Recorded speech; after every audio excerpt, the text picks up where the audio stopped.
lui un peu qu'on s'aime. Encore plus que la veille, à deux, la vie est telle que dans tes rêves les plus fous. Là c'est un morceau qui s'appelle Roméo et que j'ai entamé là il y a pas si longtemps, ce mois-ci je pense, et c'est rare que je sois inspiré donc j'en profite. Et donc voilà, et c'est un morceau qui parle d'amour, comme souvent avec moi. Étonnant pour un célibataire à vie, mais enfin. Et en fait, bon, l'idée, le projet actuel, c'est qu'il y a un EP qui sort en janvier, qui est terminé, donc je n'y touche plus. Je dois travailler sur un album, un vrai album, parce qu'il faut du contenu pour la cigale qu'elle en met et compagnie. Et donc là, je suis à quoi, 5-6 titres pour le moment, sur une dizaine. Il faut que j'ai terminé fin avril pour le sortir à la rentrée, un truc comme ça. Non.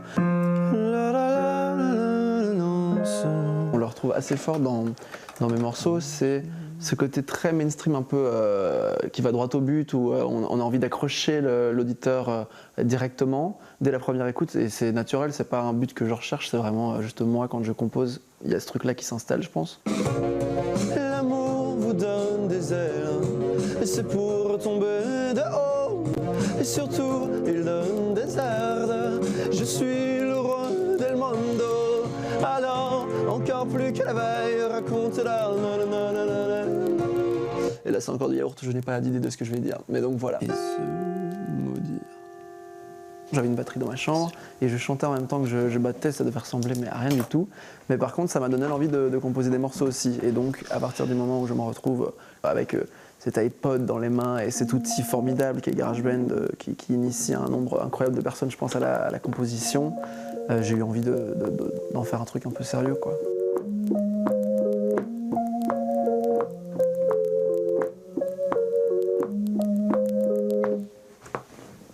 Mon rêve depuis toujours, c'est de vendre du rêve et de faire fantasmer à travers ma personne. Et à ce moment-là, j'y arrive avec enfin, j'y arrive, selon moi, avec la musique et ce premier morceau, Potin Absurde, qui sort il y a 1 an et demi en fait. Le pire dans tout ça, c'est bien sûr le moral des enfants. Imagine le petit Jonathan dans son lit sanglotant, le pauvre Gus n'a même pas 10 ans. Oui, mais pour les potins, c'est marrant.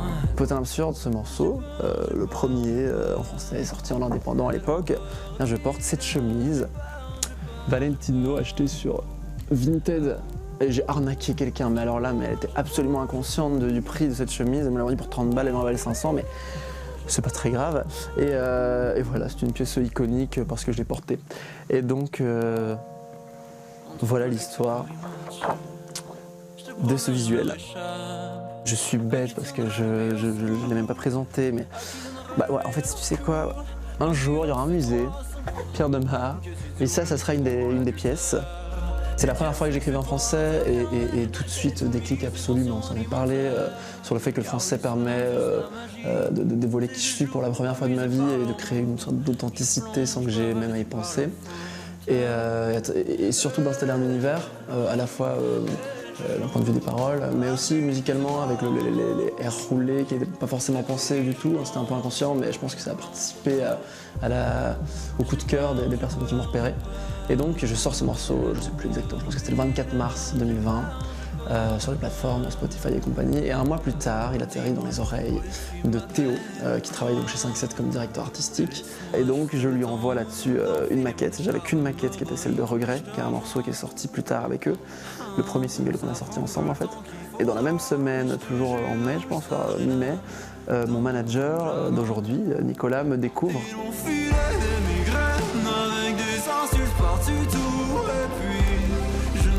Tellement peur du froid, filer des cachets pour chasser les migraines.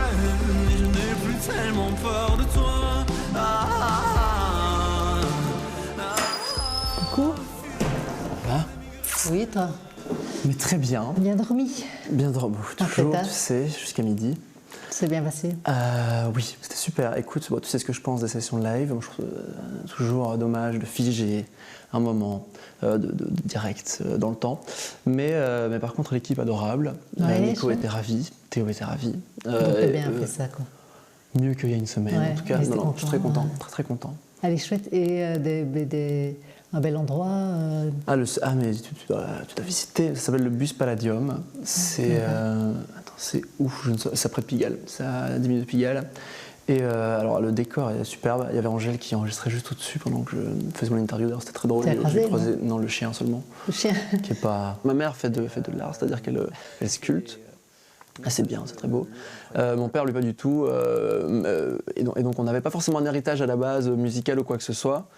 Mais ils nous ont encouragés à fond et là ils sont ravis. Mon père il connaît mieux mes streams et mes chiffres que moi, donc c'est très mignon. Pierre est quand même jeune, il a 20 ans, de le voir partir à Paris faire tout ça, c'est qu'il travaille beaucoup avec son frère, mais il a peut-être déjà expliqué. Et ça c'est sympa aussi pour nous de savoir qu'ils partent à deux, qu'ils partagent tout ça et oui. Ouais, de voir leur entente déjà sur ce projet, c'est chouette pour des parents. C'est génial, c'est une chance aussi ça. Tu vois mes vœux, parce qu'on fait des vœux encore, de l'année 2020, sur lesquels on peut apercevoir mon visage bien sûr, mais surtout mon grand frère Xavier, dont on a beaucoup parlé, qui s'occupe de la musique sur mon projet, enfin du mix, de l'arrangement et tout ça, et ma petite sœur Héloïse qui a 3 ans de moins que moi et qui est encore à l'école, qui termine sa dernière année. On va aller rencontrer mon attaché de presse, Olivier Biron, pour la Belgique. C'est vrai que je travaille à Paris et avec des Parisiens, mais pour le coup, je suis assez souvent ici. Parce que tout ce qui est débrief de promo en Belgique se passe ici, le studio se passe ici, au 175, et je vous invite à me suivre. Hop là. Comment tu vas? Ça va et toi? Très bien. La grande forme, je reviens de Paris, exténué. Session basique incroyable, j'ai adoré. Tu sais, moi je suis très phobique des sessions live, vraiment, c'est filmer les défauts pour toujours. Donc je déteste ça. Et là pour le coup c'est très joli. Alors. C'est vachement beau, dit. C'est excitant à défendre, il y a tout à faire et en même temps il y a un super terreau, un super projet très créatif, très visuel, très distingué aussi, beaucoup de style et de beaucoup de prestance dans son personnage, un peu dandy comme ça. Puis cette belgitude dans la musique qui défend très très bien. Ça rayonne autant en France parce que les Belges ont la cote qu'en Belgique parce que c'est un enfant du pays, on va dire. Très content. Et en France aussi, là, il y a, je te disais, on a Laurent Ruquier qui s'est confirmé. On est en direct le 15 janvier, le soir, stress absolu. C'est en direct avec Léa Salamé, tout le bordel, 5 millions de personnes qui regardent. Depuis le dernier morceau, la dernière sortie, donc Un jour je marierai un ange, la Belgique commence doucement à se réveiller, notamment grâce à mes attachés de presse qui ont fait plein de belles choses. Et là on enchaîne les promos, ce que j'adore. Moi je préfère les interviews à l'écriture, donc c'est très cool. On a aussi eu des chouettes retours en presse écrite.